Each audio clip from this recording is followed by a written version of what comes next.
에베소서 두 번째 시간입니다. 저희들은 이제 에베소서를 보면 에베소서가 6장으로 되어져 있죠. 그 중에서 이제 그리스도의 몸된 교회에 대한 이야기가 1장에서 3장까지, 그리고 4장에서 6장까지는 그리스도인의 생활, 그러니까 그리스도의 몸된 교회의 성도로서의 삶은 어떤 삶을 가야 하는가라고 하는 게 4장에서 6장까지의 말씀이라고 그랬습니다.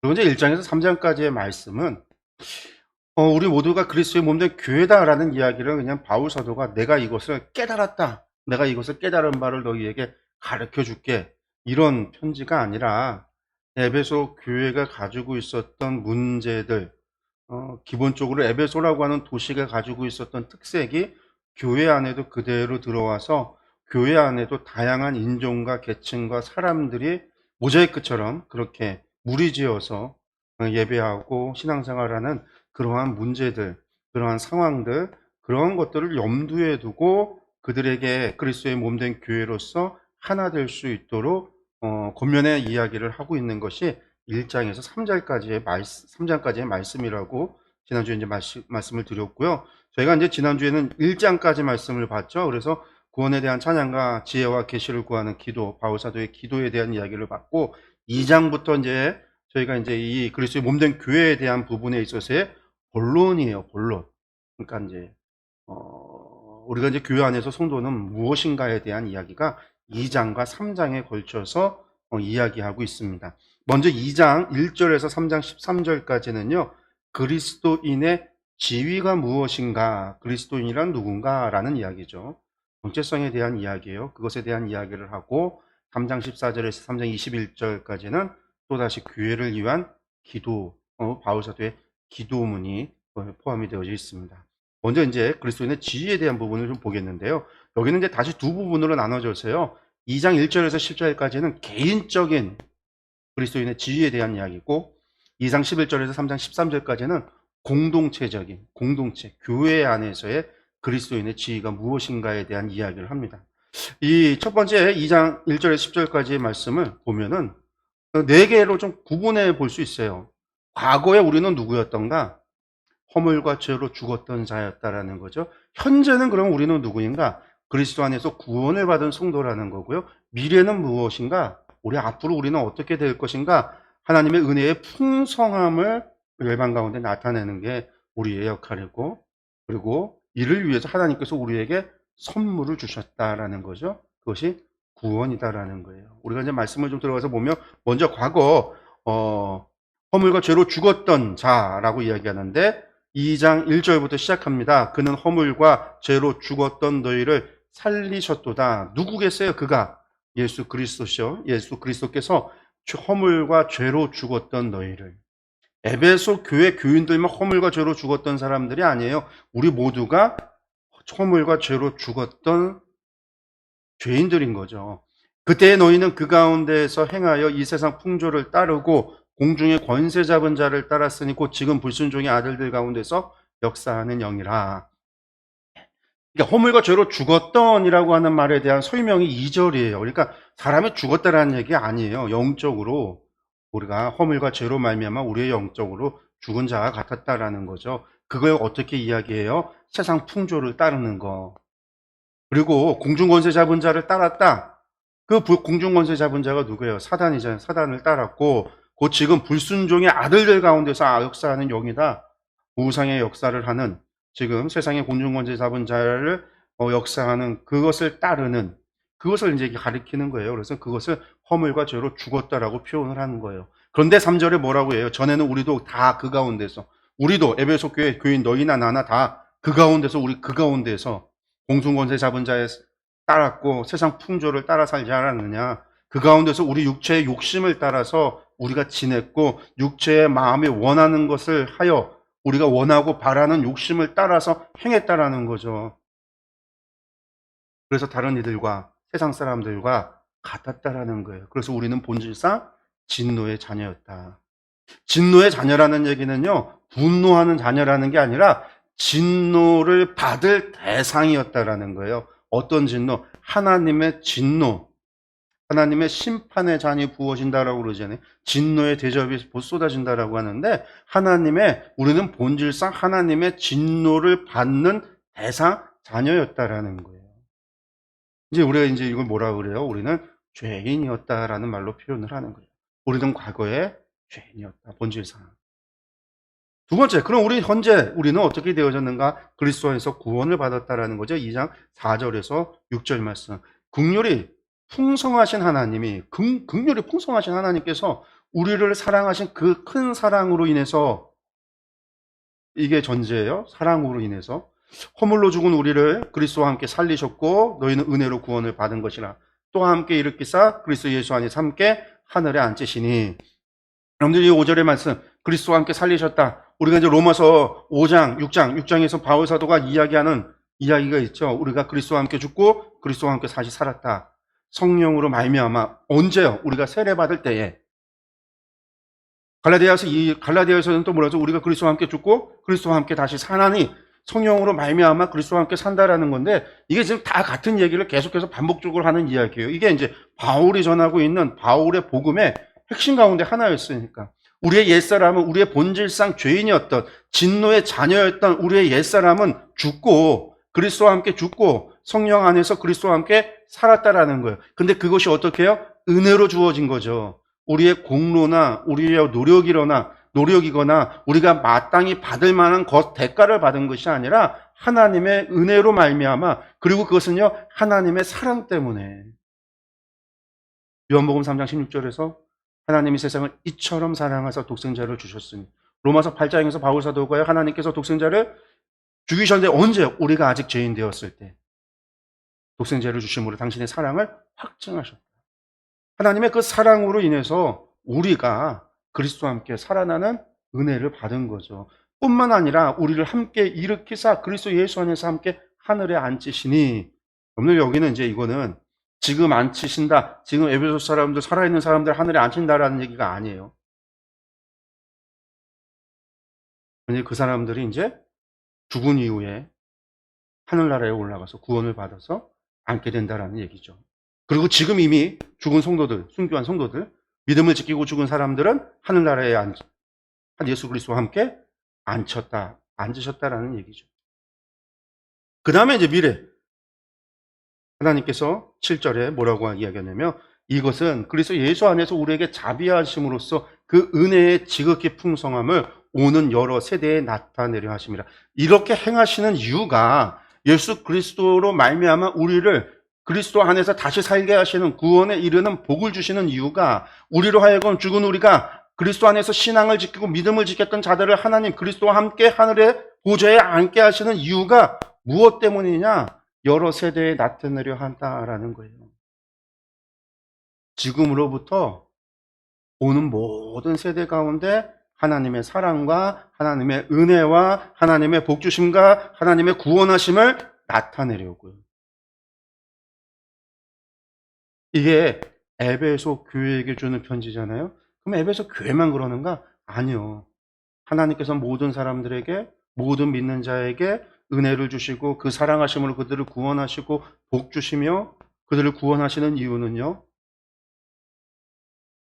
그들의 영혼을 구원하시기 위함이기도 하지만 그 이후로 오는 모든 세대를 구원하시기 위한 하나님의 뜻이라는 거죠. 모든 세대에게. 맞아요. 그리고 이 모든 것은요 하나님의 선물이에요. 너희는 그 은혜에 의해서 믿음으로 말미암아 구원을 받았으니 이것은 너희에게서 난 것이 아니고 하나님의 선물이라. 우리가 믿음으로 말미암아 하니까요, 자꾸만 사람들이 무슨 생각을 하냐면 내가 믿었기 때문에 라는 걸로 생각을 해요. 믿었기 때문에 내가 무엇인가를 했다라는 거죠. 왜냐하면 믿음이라고 하는 건 행위잖아요. 행위. 무엇인가를 믿는 행위란 말이에요. 그런데 바울 사도는요, 행위에서 난 것이 아니다. 누구든지 자랑하지 못하게 합니다. 여러분들, 이것은 하나님의 은혜고 하나님의 선물인 것이지, 은혜라고 하는 것은요 대가 없이 주어진 것이 은혜예요. 자격이 있고 받을 만한 이유가 있어서 주어지는 것은 은혜가 아니에요. 그것은 대가고 보상인 거지. 그 일에 대한 보상인 거지 은혜가 아니고 선물이 아니에요. 이것은 하나님의 전적인 은혜라는 거예요.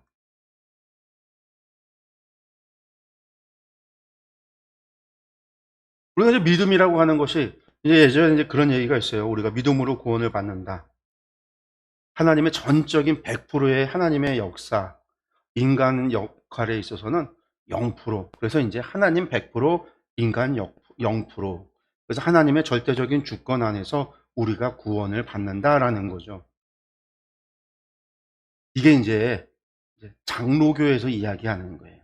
칼빈이 이야기하는 거예요. 예정설 제가 한번 얘기했잖아요. 예정설. 이중 예정설이 뭐예요? 구원받을 자와 구원받지 못할 자를 이미 나눴다. 택하셨다라는 거. 근데 그런 이중 예정론은 하나님의 성품과 다르다고 그랬어요. 맞지 않는다고.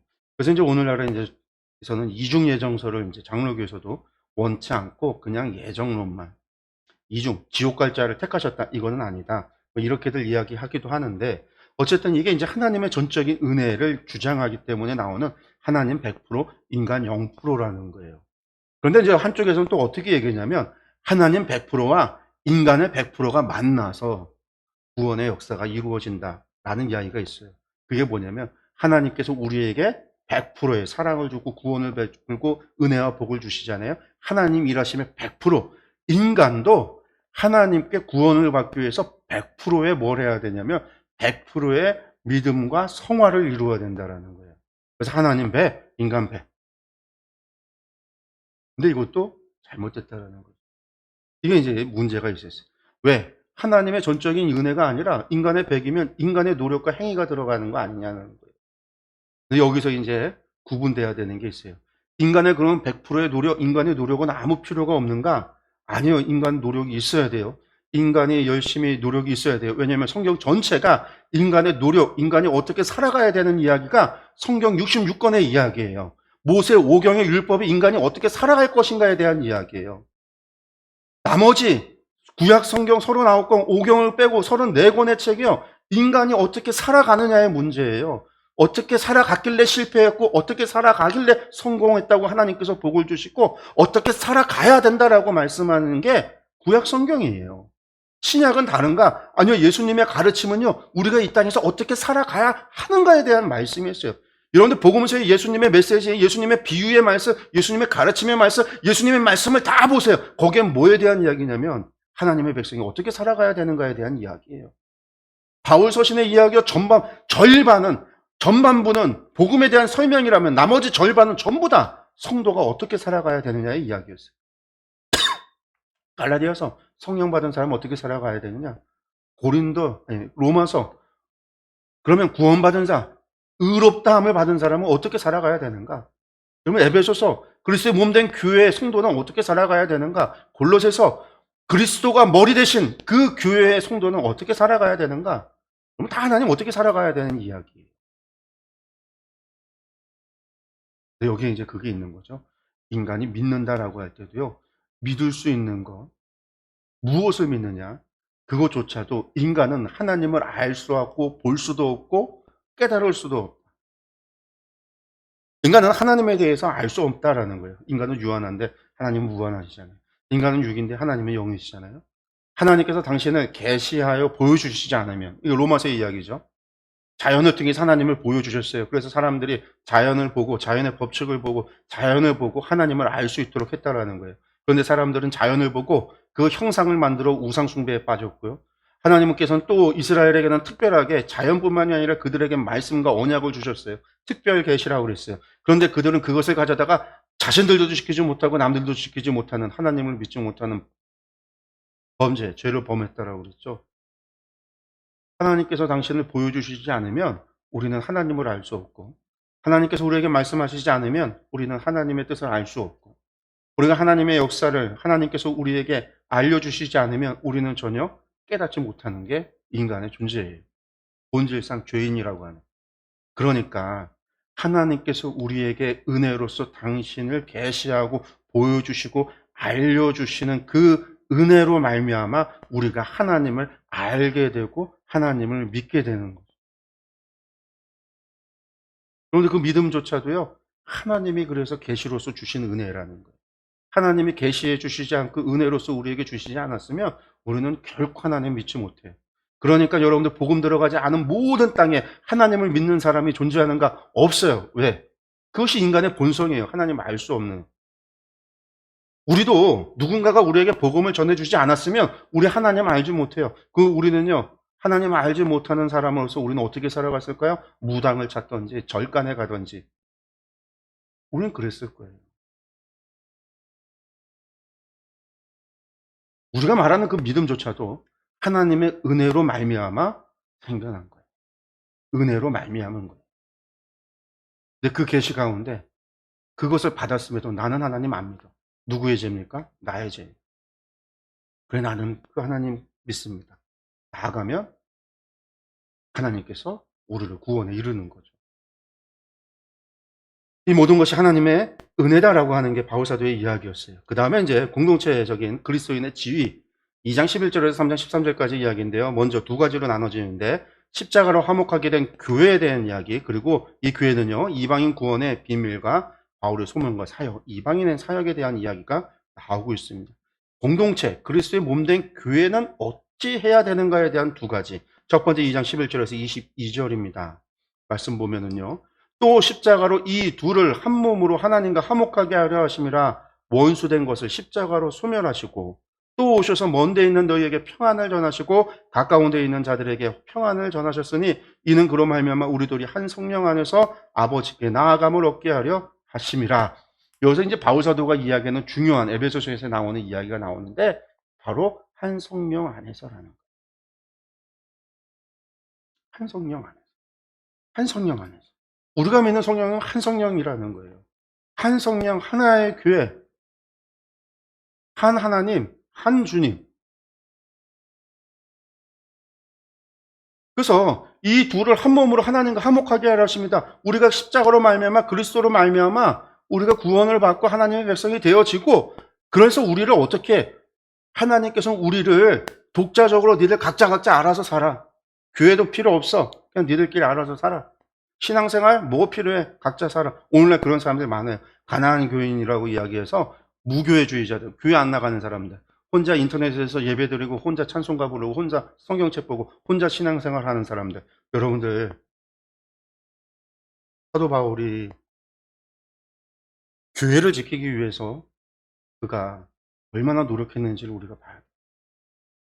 하나님께서 십자가를 주셨는데 우리로 하여금 한 몸을 이루게 하기 위해서, 그리스도의 몸된 교회를 이루게 하기 위해서, 우리로 하여금 서로가 화목하게 하기 위해서, 우리가 한 성령 안에서 한 신앙을 갖게 하기 위해서 하셨다라는 거예요. 하나님을 믿는데 반드시 통과해야 되는, 하나님의 백성이 되는 데 있어서 반드시 통과해야 되는 과정이 있어요. 우리가 이제 민수기 주일날 민수기 강해, 우리가 이제 강해를 하고 또 성경 공부를 민수기를 계속 지금 이제 하고 있는데, 민수기 보면서 여러분들 무슨 생각이 들어요? 민수기 처음부터 끝까지 민수기 이야기는요 다른 거 아니에요. 순종이에요. 순종. 민수기는 처음부터 끝까지가 순종이에요. 그리고 그 순종이요 사냐 죽느냐의 문제. 우리는 하나님 말씀을 순종하는 게 살고 죽는 거에 관계가 없어요. 선택이지. 하고 싶으면 하고 하기 싫으면 안 해요. 교회 봉사도요, 교회 봉사하는 것도 하고 싶으면 하고 하기 싫으면 안 해요. 복음을 전하는 것도 하고 싶으면 하고 하기 싫으면 안 해요. 예배하는 것도 하고 싶으면 하고 하기 싫으면 안 해요. 선택이에요. 근데 민수기 광야 살던 사람들은요 안 하면 죽었어요. 순종이 선택의 문제가 아니라 사나 죽느냐의 문제였어요. 그래서 처음부터 끝까지가 순종이에요. 왜 순종을 요구하시는가? 우리가 지난주에는 불뱀 사건을 봤는데 물 달라고 했는데 물은 안 주세요. 말씀 본문 보면요 끝까지 물 주시지 않았어요. 본문에는. 물론 본문에는 물 주셨다는 얘기가 안 나오지만 물을 주셨겠죠. 안 줬으면 다 죽었을 테니까. 물을 주셨을 거예요. 근데 본문에는 물 주셨다는 얘기를 안 해요. 왜? 그 이야기가 물 주는 이야기가 아니기 때문에. 불뱀 사건은 물 주는 이야기가 아니에요. 물이 없어서 불평한 사건인데 물 주는 이야기가 아니에요. 물이 없어 불평한 사건을 불순종으로 받아들였고 그들에게 믿음의 순종을 요구하신 거예요. 그게 불뱀 사건이잖아요. 불뱀을 바라봐라. 그 말도 안 되는 이야기. 바라보면서 산다. 독에 물렸으면 해독약을 주던가 치유를 해줘야 되는데 그냥 그 즉시로 치유해도 되는 거를 약초를 줘서 빡게 하든지 그게 아니에요. 그냥 보면서 산다. 순종이 하나님이 백성이 되고 하나님의 나라를 만들어가는 데 있어서 이 순종, 그리고 순종은 뭐가 있어야지만 순종이 돼요? 내가 그 말에 순종하는 이유는요, 그 말이 옳다라고 믿기 때문에 순종하는 겁니다. 그 말이 옳다라는 것은 어디서 나오냐면 그 말을 한 분을 내가 신뢰할 때만이 그 말을 옳다라고 믿어요. 그리고 그것을 믿을 때에 순종이 가능해요. 그래서 하나님의 백성이 된다, 하나님의 자녀가 된다, 우리가 그리스도인이 된다라고 할 때 하나님을 믿는, 믿음이 없이는 하나님을 기쁘시게 하지 못할 뿐만 아니라 하나님 백성이 되지 못하니까 믿음의 백성이 된다, 하나님의 믿음의 자녀가 된다, 성도가 된다, 그리스도인이 된다라고 하는 믿음이라고 하는 것을 통과해서 들어갔을 때 우리가 반드시 겪어야 되는 게 순종의 시험이에요. 순종의 훈련이에요. 이스라엘만 개떡 같아서 그 사람들이 목이 곧고 패역해갖고 악하기 때문에 그들에게만 하나님께서 순종의 훈련을 시킨 게 아니라 우리 모두가 하나님의 백성이 되고 나면 순종의 문제에서 갈등을 겪게 돼요. 왜? 세상의 법으로 살 건지 하나님의 법으로 살 건지, 하나님의 말씀대로 살 건지, 세상의 관습대로 살아갈 건지, 세상의 규칙대로 살아갈 건지, 하나님의 뜻대로 살아갈 건지, 내 욕망과 내 욕심으로 살아갈 건지 끊임없이 갈등하면서 하나님의 말씀에 순종하게 하는 순종의 훈련을 하게 해요. 그런데 내가 그 순종을 넘어서지 못하면요, 끊임없이 반복되는 거예요. 여러분들 이스라엘 백성에게 물 문제가 왜 계속될까요? 물 문제 넘어서지 못했기 때문에.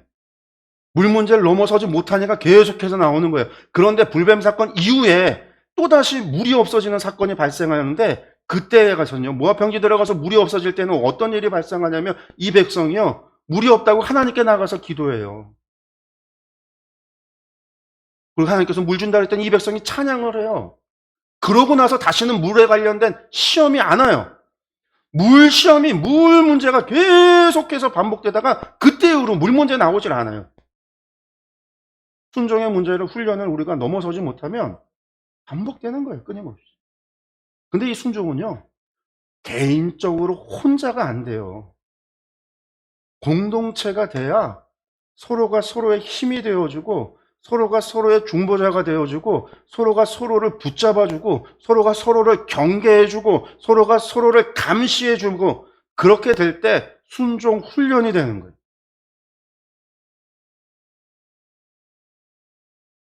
어쩔 수 없이라고.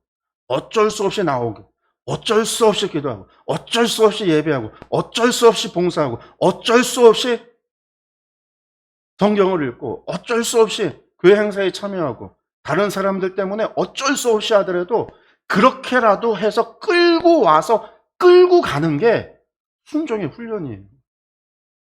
근데 그건 공동체가 가능하지 개인이 안 돼요. 혼자 할 수 없어요.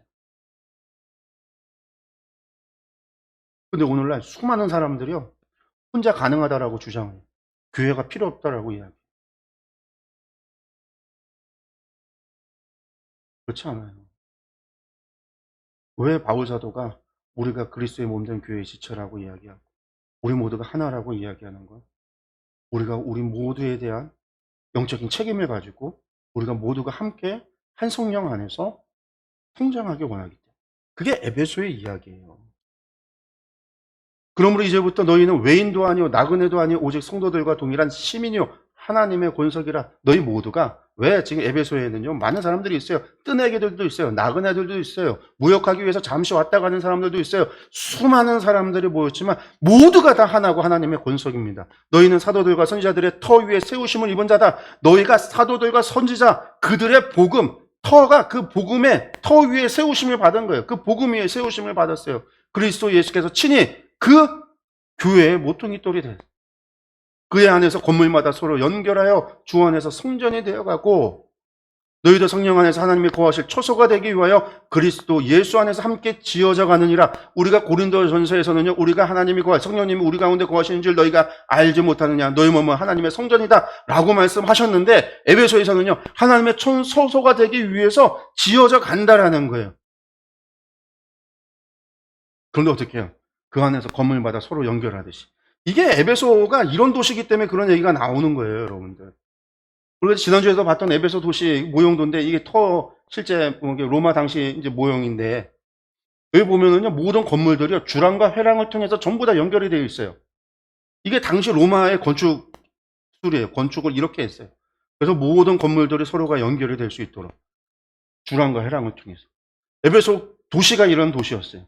그래서 바울 사도가 지금 건물마다 서로 연결해서 서로가 연결이 되어져서 서로가 서로에게 영향을 주고받으면서 우리가 주 안에서 성전이 되어져 간다라는 거예요. 되어져 간다. 그리고 3장 1절에서 13절 이방인의 구원에 대한 비밀과 바울의 소명, 사역을 이야기합니다. 이러므로 그리스도 예수의 일로 너희 이방인을 위하여 갇힌 자 된 나 바울이 말하거니와. 여러분들 이제 에베소 교회에 회당이 있었어요. 회당이 있었다는 건 유대인들이 있었다는 얘기죠. 그 안에는 유대인 기독교인들도 분명히 있었겠지만 에베소 교회의 대다수 인원이 이방인들이었어요. 내가 너희 이방인을 위해서 갇힌 자, 제가 지금 바울 사도가 지금 로마에 연금된 상태니까 너희를 위하여 내게 주신 하나님의 그 은혜의 경륜을 너희가 들었을 터이나, 지금까지 내가 복음을 전하고 행했던 하나님의 그 놀라운 경륜을 다 들었을 텐데 곧 계시로 내게 비밀을 알게 하신 것은 내가 먼저 간단히 기록함과 같으니. 그러니까 아마도 뭐 이런 얘기예요. 이 에베소서가 가기 전에 먼저 기록해서 먼저 에베소에 보내줬던 또 다른 편지가 있지 않을까 추측을 하는데, 어쨌든 기록했던 것과 같다. 하나님이 내게 계시로 알게 해주신 것이, 그것을 읽으면 내가 그리스도의 비밀을 깨달은 것을 너희가 알 수 있으리라. 그리스도 안에서 내가 깨달은 비밀을 너희가 알 수 있을 것이다. 그게 도대체 뭐냐? 이제 그의 거룩한 사도들과 선지자들에게 성령으로 나타나신 것 같이 다른 세대에서는 사람의 아들들에게 알리지 아니하셨으니 이는 이방인들이 복음으로 말미암아 그리스도 예수 안에서 함께 상속자가 되고 함께 지체가 되고 함께 약속에 참여하는 자가 됨이라. 이방인들이요, 복음 안에서 그리스도 안에서 상속자가 된다라는 거예요. 이 복음을 위해서 그의 능력이 역사하시는 대로 내게 주신 하나님의 은혜의 선물을 따라 내가 일꾼이 됐어요. 어떤 일꾼이 됐어요? 이방인의 사도로 부름받. 이것 때문에 이방인의 인들이 복음으로 말미암아 그리스도와 예수 안에서 상속자가 되기. 이 은혜 때문에, 이 약속 때문에 내가 일꾼이 됐다라는 거예요.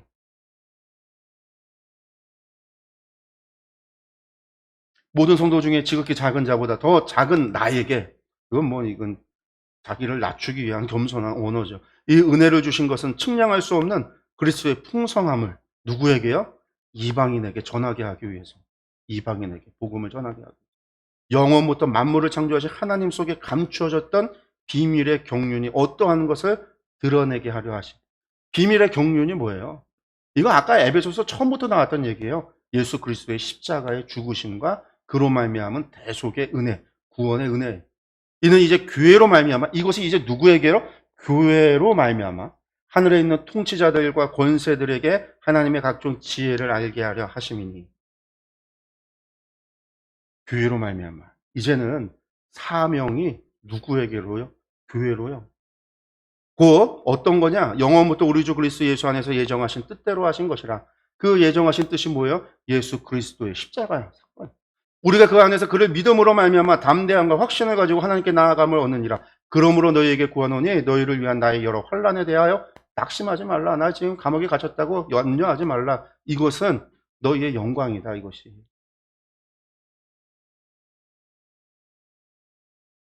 그리고 나서 이제 3장 14절에서 3장 21절에 교회를 위한 기도를 합니다. 성도들의 강건과 충만을 위해 기도하고 하나님에 대한 송영, 찬양으로 끝이 나요. 먼저 보면은요, 그의 영광의 풍성함을 따라 그의 성령으로 말미암아 너희 속사람을 능력으로 강건하게 하시오며 믿음으로 말미암아 그리스도께서 너희 마음에 계시게 하시옵고 너희가 사랑 가운데서 뿌리가 박히고 터가 굳어져서 능히 모든 성도와 함께 지식에 넘치는 그리스도의 사랑을 알고 그 너비와 길이와 높이와 깊이가 어떠함을 깨달아 하나님의 모든 충만하신 것으로 너희에게 충만하게 하시기를 구하노라. 이게 이제 바울 사도가 에베소 교회에게 바라는 하나님의 그리스도의 그 사랑. 그 사랑의 너비와 길이와 높이와 깊이, 그것을 깨달아서 그 사랑이 그들 가운데 충만하기를 원하노라 하는 거죠. 그러고 나서 이제 하나님에 대한 송영, 찬양입니다. 우리 가운데서 역사하시는 능력대로 우리가 구하거나 생각하는 모든 것에 더 넘치도록 능히 하실 이에게 교회 안에서 그리스도와 예수 안에서 영광이 되도록 영원 무궁하기를 원하노라. 아멘. 그런데 여기까지 딱 아멘 하면은요, 사실은 이거 편지가 끝나야 돼요. 편지가 사실은 끝나는 것 같잖아요. 물론 인사 안 하지만 이제 기도로서 대신할 수 있죠. 기도로서 그들을 향해서는 축복의 기도를 하고 하나님께 송영을 하고 끝나는 걸로 끝날 수 있는데, 다시 4장 1절부터 새롭게 시작을 해요. 이걸 봤을 때 에베소서는 단순하게 편지 형식이 아니구나, 우리가 그것을 알 수가 있고, 우리가 이제 지난주 개관할 때 무슨 얘기했냐면 에베소서는 회람 편지라고 있어요. 회람용. 혈압령이라는 건 교회들마다, 에베소 교회뿐만 아니라 주변에 있는 교회들마다 전부 다 돌려가면서 그것을 예배 때에 읽혀지고 낭독되어지는 설교문으로서 낭독되도록 쓰여졌다라는 거예요. 그게 회람이에요. 그렇기 때문에 에베소서는 에베소 교회의 문제를 다루고 있지만 또다시 그들 주변에 회람되어지는 모든 교회의 보편적인 문제를 다루고 있기 때문에 에베소 교회의 구체적인 문제를 이야기하지 않는다라고도 이야기를 했죠. 그리고 이 편지가 회람용이기 때문에 단순 편지가 아니라 회람용이기 때문에 설교 형식으로 기록됐다고 그랬어요. 그래서 이제 이것이 일부 끝, 하나님을 향한 송영으로 끝인 거예요. 우리는 이제 그리스도 안에서 하나. 그러면 이제 그 다음에 이제 권면의 이야기예요. 앞에 이야기 다. 하나님께 찬양까지 다. 그 다음부터 이제 권면. 우리 어떻게 살아가야 되는지, 우리 어떻게 해야 되는지에 대한 권면. 그게 이제 4장부터의 말씀이다. 우리가 보시면 됩니다. 4장의 1절부터 16절까지. 하나 되어 그리스도의 몸을 세워라. 우리가 그리스도의 몸 된 교회라고 그랬으니까, 한 성령 안에서 우리가 부르심을 받았으니까, 우리는 뭐다? 우리는 모두 다 그리스도의 몸을 세워가는, 하나님의 성전을 세워가는, 성전을 세워가는 존재라고도 말씀을 했죠. 세우라고 이야기하고 있습니다. 이미 세워진 게 아니라 세워야 한다라는 거예요. 세워야 한다. 그러므로 주 안에서 갇힌 내가 너희를 권하노니 너희가 부르심을 받은 일에 합당하게 행하여. 여러분, 다시 갇힌 내가 모든 겸손과 온유로 하고 오래 참음으로 사랑 가운데서 서로 용납하고. 성도들 이야기예요. 서로 용납하라. 평안에 매는 줄로 성령이 하나 되게 하신 것을 힘써 지켜라. 여러분 보세요. 모든 겸손과 온유로 하고 오래 참음으로 사랑 가운데서, 전부 다 사랑의, 성령의 열매죠. 갈라디아서에서 얘기했던 성령의 열매에 대한 얘기죠. 그런데 이제 여기서 이런 것들로 전부 다 겸손, 온유, 오래 참은 사랑 가운데 서로 용납하고. 바울 사도가 왜 서로 용납하라 라고 이야기할까요? 서로 용납하라 라는 이야기를 할 때는 서로 용납하지 않는 것들이 있기 때문에 편지에 서로 용납하라 라고 이야기하는 거예요. 용납하지 못하는 게 무엇이냐? 교회 가운데, 성도들 가운데 갈등이 있기 때문에. 특별히 에베소는 수많은 계층과 민족과 사람들의 모자익되어져서 끼리끼리 놀고 있었던 그런 상황이라고 그랬죠. 그래서 어떻게 해요? 성령이 하나 되게 하신 것을 힘써 지켜라. 한 성령, 성령이 하나. 계속 반복됩니다. 이제 뭐라고 얘기합니까? 몸이 하나여 성령도 한 분이시니 이와 같이 너희가 부르심이 한 소망 안에서 부르심을 받았다. 여러분들, 몸이 하나라는 건 내 몸이 하나라는 게 아니에요. 그리스도의 몸된 교회가 하나라는 거예요. 몸이 하나고 성령도 한 분이에요. 너희가 부르심이 한 소망, 소망도 하나예요. 이것 때문에 불렀다라는 거예요. 몸은 그리스도의 몸이요. 그것은 교회를 얘기하고, 성령님도 한 분이에요. 우리를 하나 되게 하시고 우리를 부르시는 성령님도 한 분이에요. 그리고 소망도 하나예요. 그 소망은 뭐예요? 모든 세대에게 하나님의 은혜와 풍성이 나타나도록 하는 것. 이것 때문에 우리를 부르신 거예요. 그럼 우리는 와서 한 몸이 하나가 되도록 노력하고, 한 소망을 이루기 위해서 노력하고, 한 성령 안에서 우리가 순종해야 됨을 이야기하는 거죠.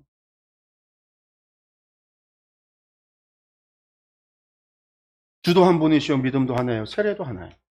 하나님도 한 분이시니 곧 만유의 아버지라. 만유 위에 계시고 만유를 통일하시고 만유 가운데 계시도다. 하나님 한 분이시다. 교회도 하나로. 오늘 그 교회는요, 이 건물을 얘기하는 게 아니죠. 우리 충주 서지방만 해도 감리교회가 46개인가 그렇게 교회가 있어요. 그 교회를 얘기하는 게 아니에요. 이 땅에는요, 하나님의 하나의 교회가 있을 뿐이에요. 그렇기 때문에 네 교회, 내 교회. 여러분들 그렇게 하는 그 순간에 그 사람은요, 하나님의 몸된 교회를 알지 못하는 사람. 세상적인 눈으로 교회를 바라보는 사람.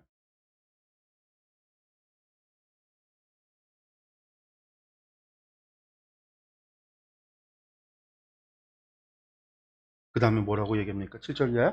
우리 각 사람에게 그리스도의 선물의 분량대로 은혜를 주셨나니, 여기서 선물 분량대로, 우리 분량대로, 선물의 분량대로 은혜를 주셨어요. 그러면서 뭐라고 얘기합니까? 그가 위로 올라가실 때 사로잡혔던 자들을 사로잡으시고 그 사람들에게 선물을 주셨다 하였도다. 올라가셨다 해서 이제 땅 아래 낮은 곳으로 내리셨던 것이 아니며 무엇이냐? 이 얘기 뭐예요? 올라갔으니까 내려왔었던 거죠. 예수님께서 언제 내려오셨어요? 이 땅에. 우리가 이제 빌립보서에서 이야기하잖아요. 하나님 그리스도의 몸대, 그리스도 너희 안에 이 마음을 본무라고 그리스도 예수의 마음이니 그는 그 뭐 하나님의 본체시나 하나님과 동등됨을 여기지 아니하시고 우리 가운데 오셨다고요. 자기를 비워서 이 땅 가운데 왔다고요. 그 얘기를 하는데, 그분이 우리에게 분량대로 선물을 줬어요. 어떤 선물을요? 하늘 위에 오르신 자는 이는 만물을 충만하게 하려 하심이라. 그가 어떤 사람에게는 어떤 선물을 줬어요? 은혜대로, 사도로, 어떤 사람은 선지자로, 어떤 사람은 복음을 전하는 자로, 어떤 사람은 목사로, 어떤 사람은 교사로 삼았다라는 거예요. 이는 성도를 온전하게 하여 봉사의 일을 하기, 목적이 이겁니다. 봉사의 일을 해서 그리스도의 몸을 세우려고 한 거예요.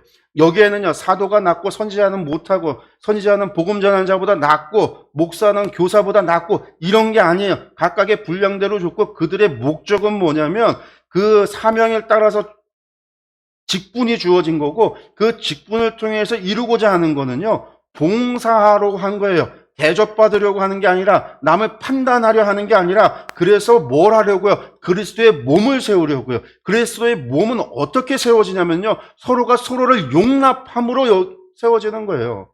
사랑으로서, 용납함으로, 섬김으로.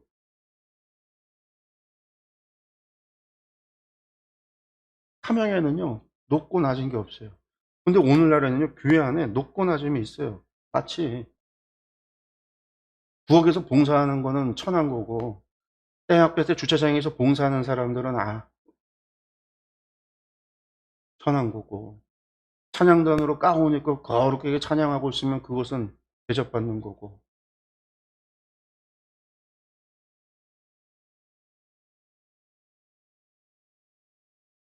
교회들마다 중보기도 팀이 있어요. 교회에서 기도 많이 하신다는 사람들은 전부 다 중보기도 팀에 들어가요. 자기는 중보기도의 은사가 있어요. 그래서 아무것도 안 해요. 기도만 해요. 그러면서 다른 사람을 향해서, 그러면 기도 많이 하니까 나는 갖다 영적으로 풍성한 사람이고 신앙이 좋은 사람이고.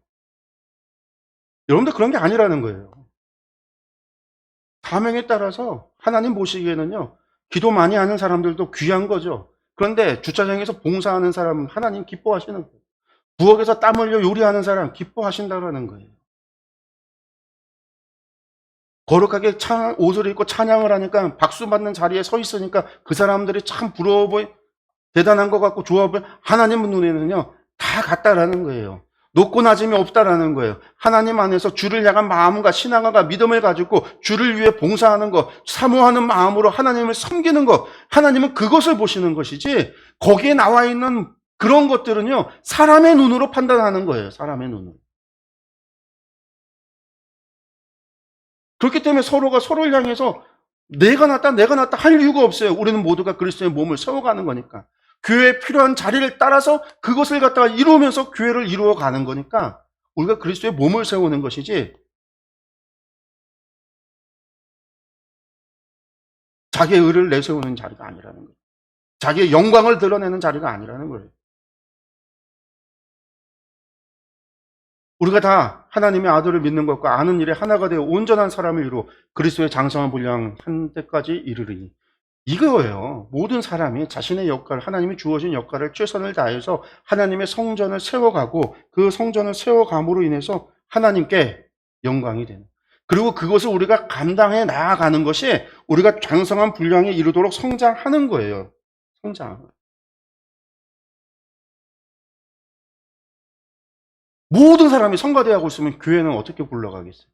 모두가 교사만 하겠다면 예배가 어떻게 잘 진행이 되겠어요? 모두가 단속하고 주차 봉사하겠다고 나가 있으면요, 어떻게 예배를 드리는 사람이 있겠어요? 교회가 굴러가겠어요? 모두가 기도만 하고 있다라고 한다면 교회가 굴러가겠어요? 안 돼요. 모두가 각자가 주어진 대로 하나님께서 그 은혜의 분량에 합당한 대로 주신 그 사명에 순종해 나아갈 때 하나님께서 그것을 기뻐하시고 그렇게 교회를 세워가는 것이지. 그리고 그렇게 우리가 풍성하고 그렇게 우리가 신앙생활을 해 나아갈 때 하나님께서 우리를 알아서 장성한 분량에 이르는 때까지 충만하게 성장을 시키신다고.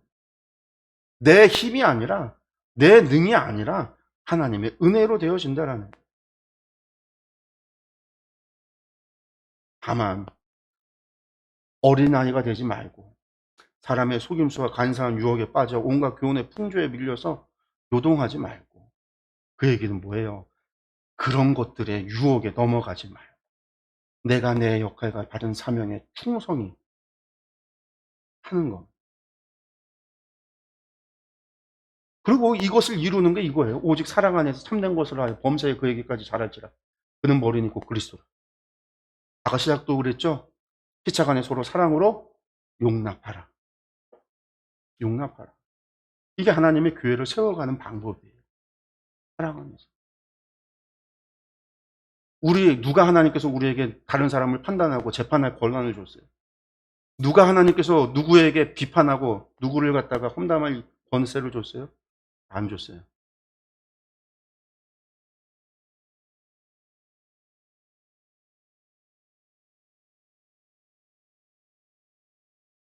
오직 몸을 자라게 하며 사랑 안에서 스스로 맞아요. 각각의 직분 안에서 서로의 역할을 감당할 때 세상은 우리에게 끊임없이 이야기해요. 우리의 욕심과 우리의 자아는요, 우리에게 끊임없이 이야기합니다. 야, 더 명예로운 걸 해. 더 영광스러운 걸 해. 다 남들보다 할 때 박수 받는 일을 해. 또는 왜 나만 이거 하고 저것들은 안 하지? 끊임없이 우리에게 주어지는 거예요. 근데 그것을 이겨낼 수 있는 거는요, 우리가 사랑 안에서 서로를 용납할 때만이 가능한 거예요.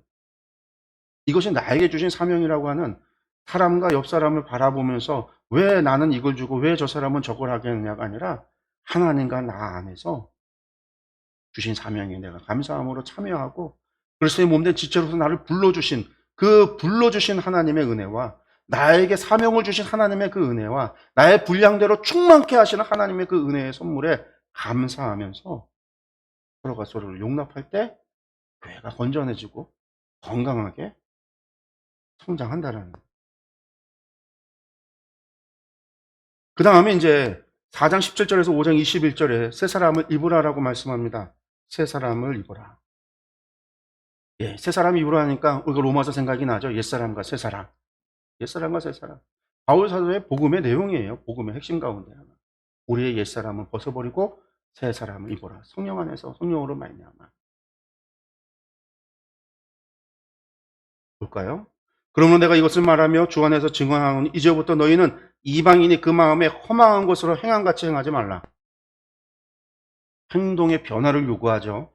이방인의 그 마음에 허망한 것을 행함같이 하지 말라. 그들의 총명이 어두워지고 그들 가운데 있는 무지함과 그들의 마음이 굳어짐으로 말미암아 하나님의 생명에서 떠나 있도다. 그들이 감각 없는 자가 되어 자신을 방탕에 방임하여 모든 더러운 것을 욕심으로 행하되 너희는 유혹의 욕심을 따라 썩어져가는 구습을 따르는 옛사람을 벗어버리고, 그 얘기는 반대로 무슨 얘기일까요? 우리의 옛사람은요, 유혹의 욕심을 따라서 살았다라는 거예요. 썩어져 갈 것들을 쫓아가며 살았다라는 거예요. 그게 옛사람이에요. 지금도 내가 행하는 모든 것들이 나의 욕심은 아닌지, 내 바람은 아닌지, 우리가 되물어 봐야 돼요.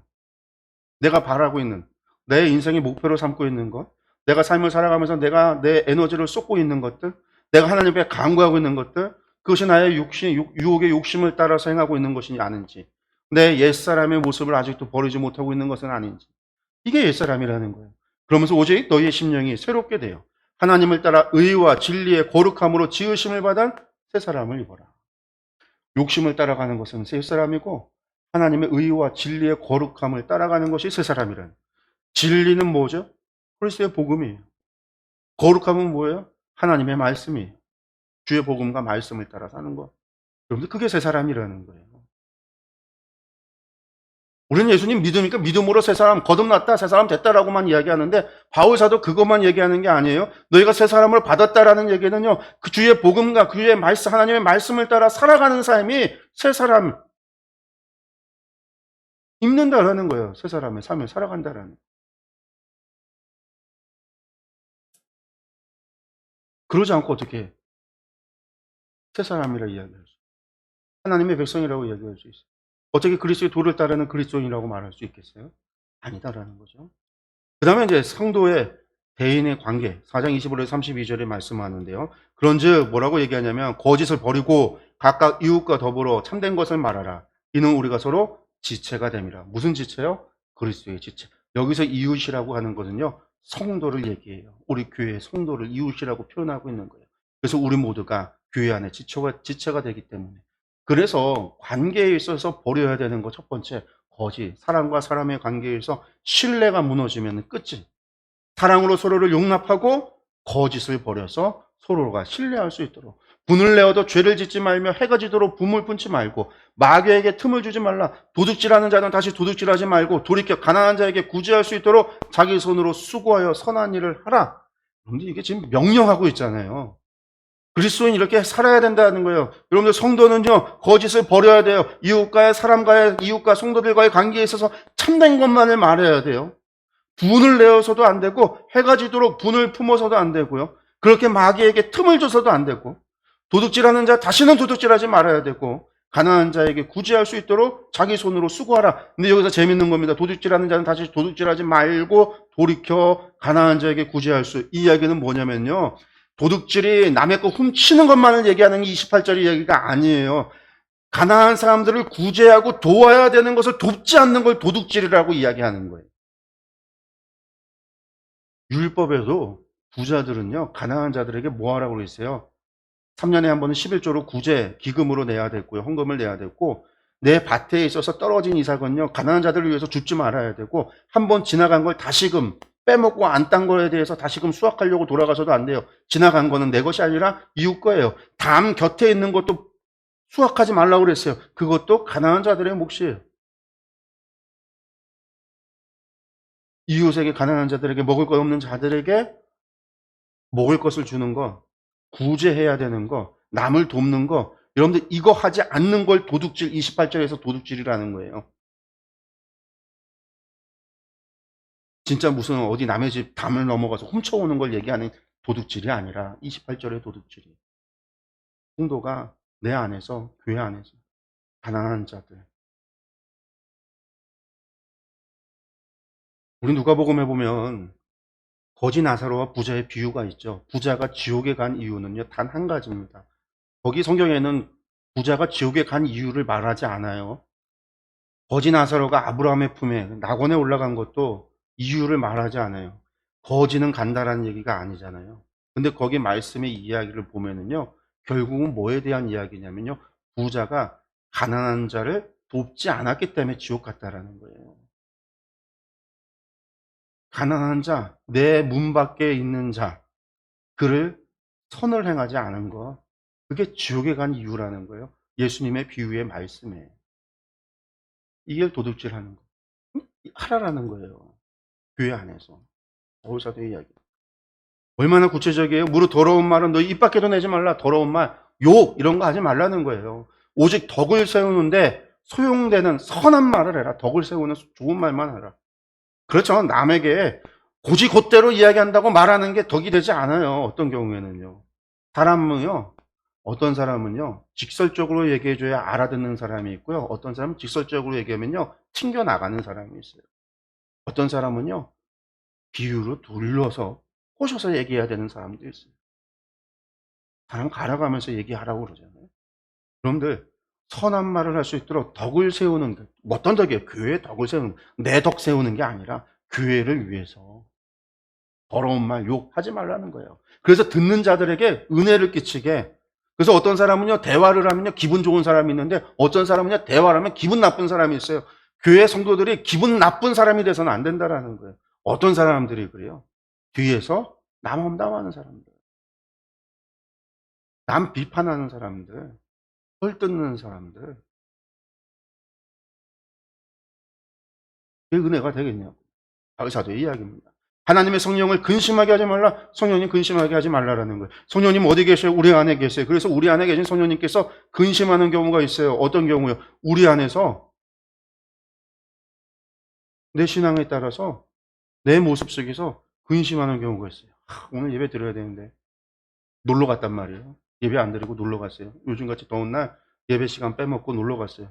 그러고 났더니 막 마음에 찔려. 아, 오늘 교회 갔어야 되는데. 아씨, 교회 갔어야 되는데. 안 간 것 때문에 아, 괜히 마음에 찔리네. 여러분들 이 생각이 누구가 주는 생각인 것 같아요? 여러분들 사단이 야, 넌 새끼야 오늘 왜 교회를 안 갔어? 교회 가지. 사단이 찔리냐? 아니란 말이에요. 그러면 인간의 내 생각이 내 자아가 아니에요. 인간이 본성이 약해서 내 안에 성령님이 계시기 때문에 그런 생각조차 들지 않는다? 성령님이 안 계신 거예요. 확인해 봐야 돼요.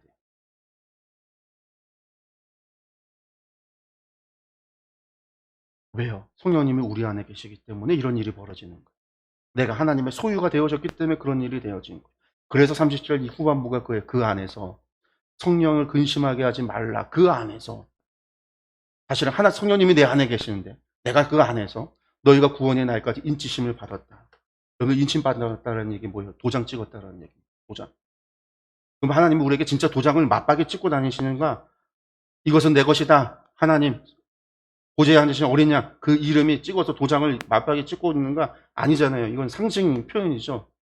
인쳤다. 이건 내 거다. 성령님이 내 안에 계신다. 그게 인쳤다라는 거예요. 성령님이 우리 안에 계시다. 그게 인쳤다라는 거예요. 여러분 안에 성령의 근심하심이 있다고 한다면 감사하세요. 여러분 인침받았다라는 거예요. 여러분이 성령님이 아직 여러분들 가운데 계시다라는 거예요. 하나님이 내 소유다라고 지금 찍었다라는 거예요. 그래서 너를 좀 바꾸기를 원해서 너의 삶을 바꾸기 위해서 너의 생각을 바꾸기 위해서 내가 너의 안에서 지금 찌르고 있다. 네 양심을 찌르고 있다라는 거예요. 너의 생각을 찌르고 있다라는 거예요. 감사하죠. 나 그것도 없는데 고민해 봐야죠. 나 자신을 다시 한번 돌아봐야죠.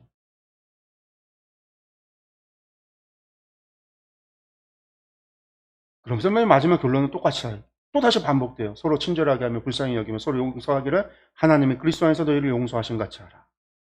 서로 용서하라. 기차간의 사랑으로 용납하라. 바로 사도의 이야기. 하나님을 본받는 성도의 삶에 대한 이야기가 5장 1절에서 14절까지 나옵니다. 하나님을 본받는 성도의 삶이 뭐냐? 그러므로 사랑을 받는 자녀같이 너희는 하나님을 본받는 자가 되라. 그리스도께서 너희를 사랑하신 것 같이 너희도 사랑 가운데서 행하라. 반복되는 이야기죠. 어떻게요? 그리스도께서 너희를 사랑한 것 같이 행하라. 어떻게 행하셨는데요? 우리를 위해서 자신을 버리사 향기로운 제물과 희생제물로 하나님께 드렸다. 그러면 우리는요, 어떻게 해요? 우리도 사랑 가운데 이웃을 위해서, 내 형제를 위해서, 성도를 위해서, 교회를 위해서, 내가 교회를 위해서 향기로운 제물과 희생의 제물로 하나님께 드린 바가 되어야 된다는 얘기죠. 그리고 3절에는요, 하지 말아야 될 것. 음행과 온갖 더러운 것과 탐욕은 너희 중에 그 이름조차도 부르지 말라. 이는 성도에게 마땅히 말하. 누추함과 어리석은 말이나 희롱의 말이 마땅치 아니하니 오히려 감사하는 말을 하라. 오히려 감사하는 말.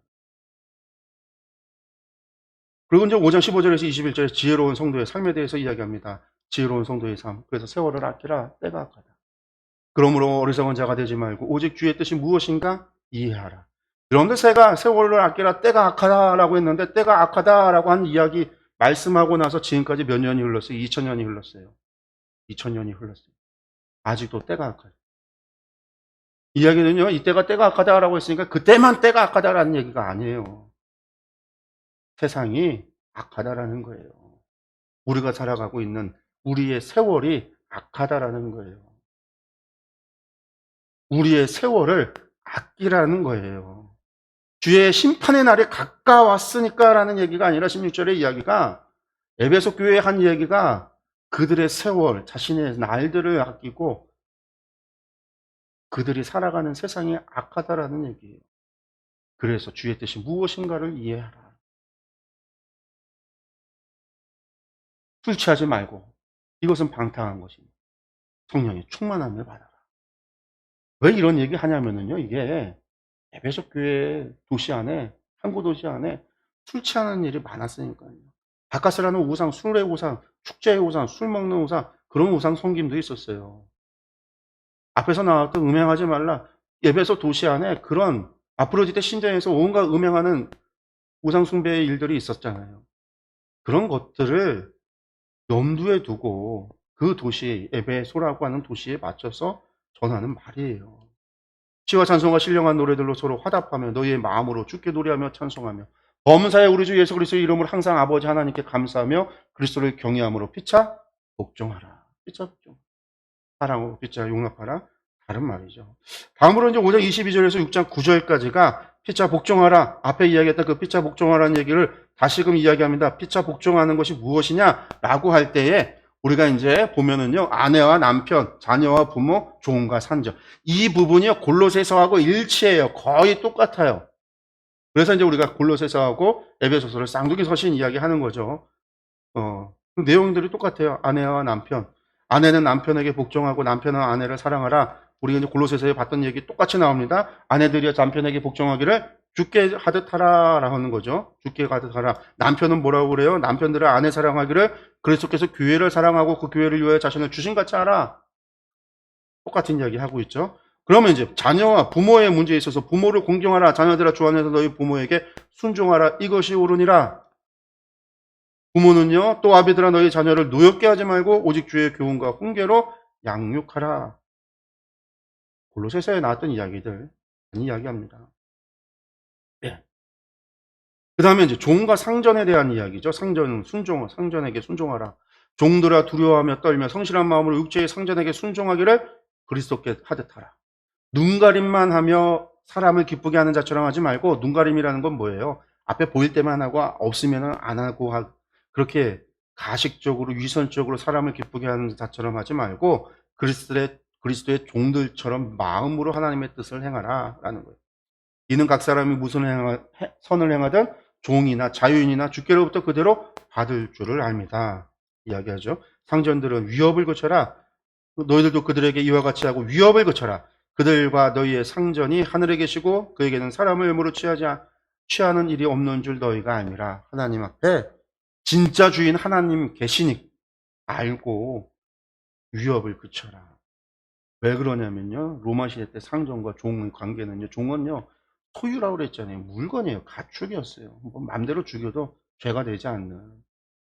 우리가 이제 빌레몬서 할 때 이야기 이미 했지만 이것에 대한 이야기를, 왜 그럴까요? 교회 안에 상전과 종들이 다 들어왔어요.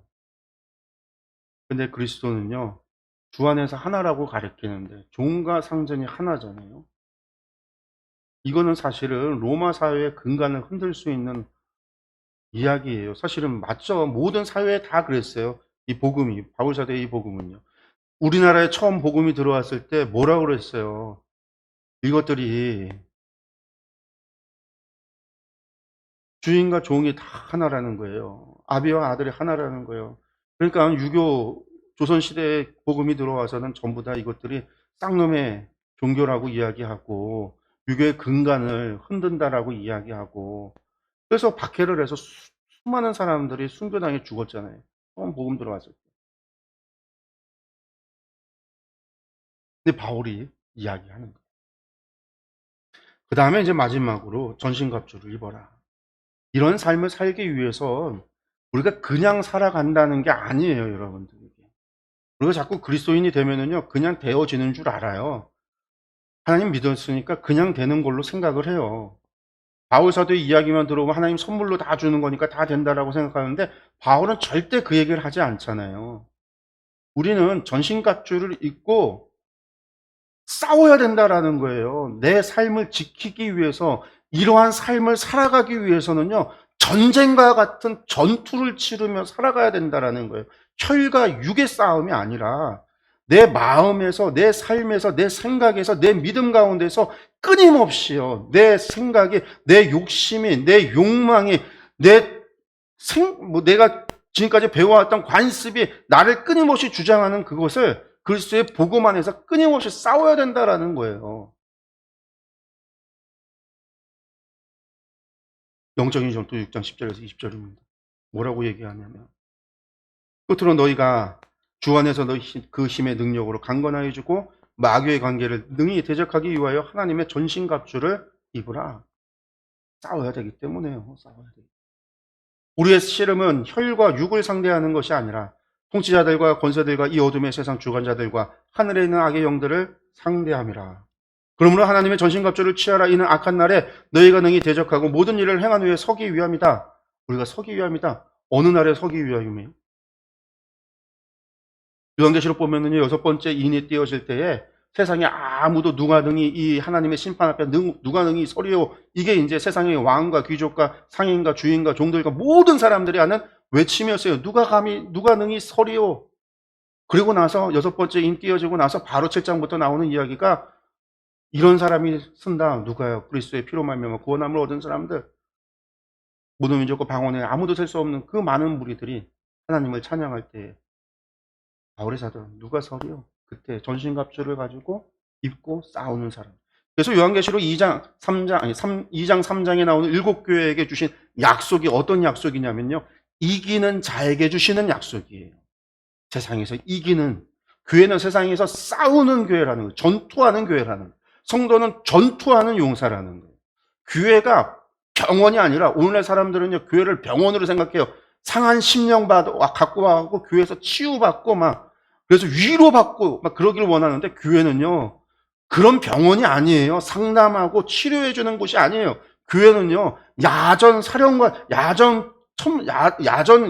야전. 최전방에 있는 세상과 싸우기 위한 용사들이 머물고 있는 진영이에요.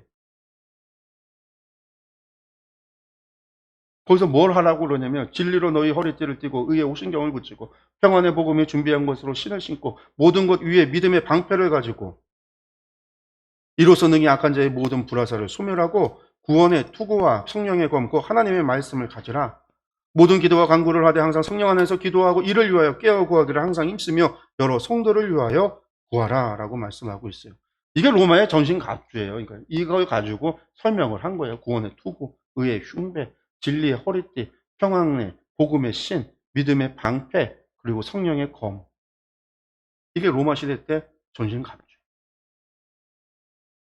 이거 오늘날 만약에 바울 사도가 그랬다면요, 뭐 구원의 헬멧, 군인들 헬멧 쓰잖아요. 구원의 헬멧, 의의 방탄복, 진리의 탄창, 복음의 워커, 그리고 성령의 총, 개투 총, 그렇게 얘기를 했겠죠.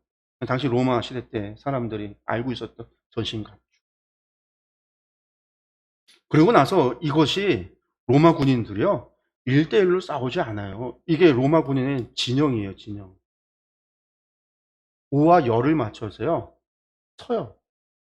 당시에 기병이 없었기 때문에, 이게 이제 중세 때 기병이 나오면서부터 이 로마 시대 때, 이게 헬라부터 시작해서 그리스의 전술, 로마의 전술이었던 이 완전 무장을 했던, 전신갑주 완전 무장을 했던 이 보병 전투, 이걸 하는 곳들이 이제 진영이 무너지기 시작을 하는데, 그 전까지 진영이 이렇게 돼 있어요. 오와 열을 맞춰갖고요, 로마는. 이방인들, 갈라디아인들, 게르만인들은 그냥 막 대도 않고 막 달려와서 싸우는데, 로마 군인들은 이렇게 서서 방패 세우고요, 줄을 딱 써갖고요, 이렇게 쓰는 거, 화살 쏘면 위에서 맞고요, 앞에서 방패로 맞고 칼로 찌르고요, 이렇게 있다가 사람들 호루라기 한번 보면요, 앞열이 뒤로 쭉 빠져요. 뒷사람이 다시 앞에 나와요. 이게 로테이션으로 계속 가요. 이게 로마가 제국을, 전 세계를 제패했던 전술이었어요. 이 싸움이요, 혼자의 싸움이 아니에요. 오와 열을 맞춰서 함께 유기적으로 뭉쳐갖고 같이 싸워야 이 싸움이 이기는 거지, 혼자 잘났다고 혼자 칼 들고 쫓아나가서 막 싸우면 안 되는 거예요. 바울 사도가 지금 영적 전투를 얘기할 때, 너희 에베소 교회 너희 각자 각계 전투하라라는 얘기가 아니라 너희가 그리스도에서 하나가 돼서 한 몸을 이루어서 싸우라는 거예요. 아까 얘기했죠. 순종은 혼자 못한다고요. 훈련은 같이 서로가 서로를 이끌어주고 끌어주고. 이게 로마 군인, 당시 사람들 다 로마 군인의 이 전투를 아니까 이것에 대해서 이야기를 한 거예요. 영상이 하나 있는데, 이거 로마 군대의 전투 방식을 표현한 영상입니다.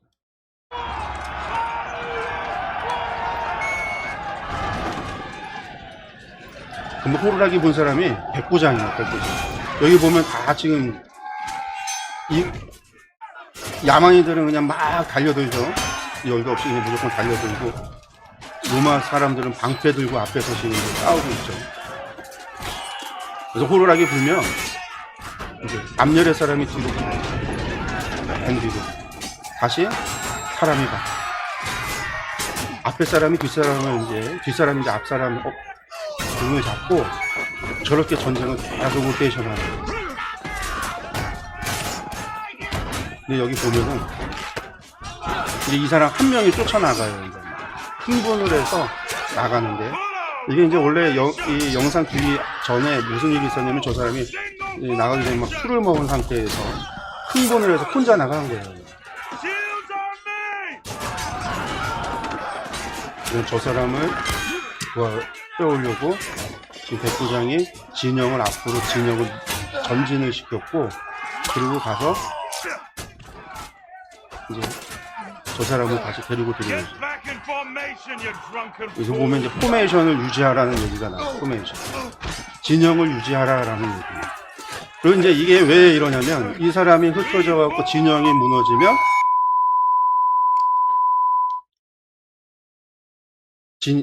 진영이 무너지면 그들이 이제 싸움을 승리할 수가 없기 때문에, 이게 당시 로마 제국의 싸움의 방식이에요. 여기서 이제 영적 전투를 하라고 하는 에베소서에서 바울사도가 하는 이야기는요, 이런 전쟁을 얘기하는 거예요. 이스라엘 사람, 그러니까 에베소 교회 교인들이 혼자 하는 싸움이 아니라, 혼자 다투고 혼자 싸우는 싸움이 아니라, 서로가 하나가 돼서 전신갑주를 입고 나 혼자 무쌍을 찍는 그런 게 아니라, 교회가 하나가 돼서 성도가 한 몸을 이루어서 함께 해나가야 돼요. 그래서 계시록에서도 교회에게 하는 약속이에요. 교회에게. 그러고 나서 6장 21절 24절에 이제 끝인사로 마무리합니다. 나의 사정 곧 내가 무엇을 하는지 너희에게도 알리려 하노니. 예, 지금 어떤 사정이에요? 로마 교회 로마에 연금되어 있는 상황이고요. 그리고 내가 무엇을 하는지 너에게 알리려고 하니, 지금 어떤 과정에 있는지, 사랑을 받은 형제여 주 안에서 진실한 일꾼인 두기고가 모든 일을 너희에게 알리리라. 이 두기고가 그 두기고죠. 골로새서를 가지고 오네시모가 갔었던 두기고, 빌레몬에게도 갔었던 두기고, 그 두기고입니다. 우리 사정을 알리고 또 너희 마음을 위로하기 위하여 내가 특별히 그를 너희에게 보낸다. 너희 마음을 위로하기 위해서 아버지 하나님과 주 예수 그리스도께서 때로부터 평안과 믿음을 겸한 사랑이 형제들에게 있을지어다. 우리 주 예수 그리스도를 변함없이 사랑하는 모든 자에게 은혜가 있을지어다. 이렇게 하면서 끝인사로 에베소서가 마무리됩니다. 에베소서의 주제는요, 교회예요. 그래서 교회. 그리고 그 교회는 이런 건물이 아닌 거죠. 성도들이 모임을 얘기하고, 그 교회의 머리는 예수 그리스도시고 우리는 그 교회의 지체. 그래서 우리 모두가 하나님의 성전을 세워가야 되는, 서로 사랑으로 용납하고 맡은 바 사명과 주신 분량에 따라서 그 일에 최선을 다하고, 그렇게 지체간에 서로 사랑함으로 하나님의 성전을 이루어 가야 되고, 그리고 그 교회는 단순한 교회가 아니라 세상에서 싸우고 전쟁하고 전투해야 되는 교회, 그리고 그것을 패해서는 안 되고 이겨야 되는 교회라는 거예요. 그것이 바울사도가 에베소서를 통해서 에베소 교회에 보낸 편지의 이야기다. 이것을 여러분들 기억하셨으면 좋겠습니다. 우리 모두가 하나님의 한 성령 되신 하나님의 교회예요. 성령 안에서 우리 모두가 하나고, 그 안에서 우리는 그리스도의 몸된 교회의 지체이며, 우리는 그 안에서 맡겨진 사명을 감당하며 하나님의 뜻을 이루기를 소망하고, 그리고 이 땅 가운데서 우리가 그리스도의 몸된 성도로서의 삶을 살아가기 위해서 우리는 애쓰고 노력하고, 그리고 세상과 싸우고 전쟁하고 이겨야 된다는 것. 여러분들 이것을 기억했으면 좋겠습니다. 기도하겠습니다.